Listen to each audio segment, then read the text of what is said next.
Hello friends, welcome to my channel. இன்றைக்கி நம்ம என்ன பார்க்க போகிறோம் அப்படின்னா, கலெக்ஷன்ஸ்னால் என்னென்னு பார்க்க போகிறோம். நம்ம வந்து ரொம்ப டெப்த்தாலாம் பார்க்க போகிறது கிடையாது. ஒரு இன்டர்வியூவில் வந்து கலெக்ஷன்னா என்னென்னு கேட்டாங்கன்னா எப்படி ஈஸியாக ஆன்சர் பண்ணுறதுன்னு தான் பார்க்க போகிறோம். நம்ம எதுவுமே பேசாமல் இருக்கிறதுக்கு அங்கே அட்லீஸ்ட் ஏதாவது நம்ம பேசணும்ல.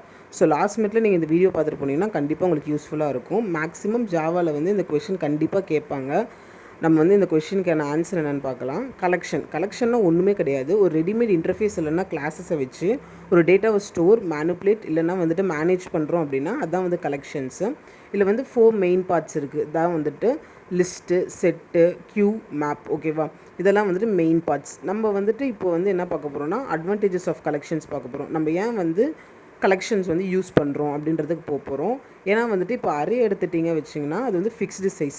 அது வந்து இன்க்ரீஸோ டிக்ரீஸோ பண்ண முடியாது. ஆனால் வந்துட்டு நீங்கள் கலெக்ஷன்ஸ் யூஸ் பண்ணிங்கன்னா அது வந்து டைனமிக். நம்ம வந்து சைஸை இன்க்ரீஸ் ஆர் டிக்ரீஸ் பண்ணிக்கலாம்.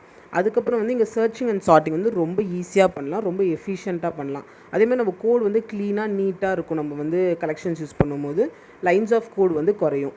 நீங்கள் வந்து இப்படி ஆன்சர் பண்ணிங்கனாலே கண்டிப்பாக வந்துட்டு உங்களை இன்டர்வியூவில் எடுத்துப்பாங்க. இந்த அளவுக்கு நீங்கள் ஆன்சர் பண்ணாலே போதும்.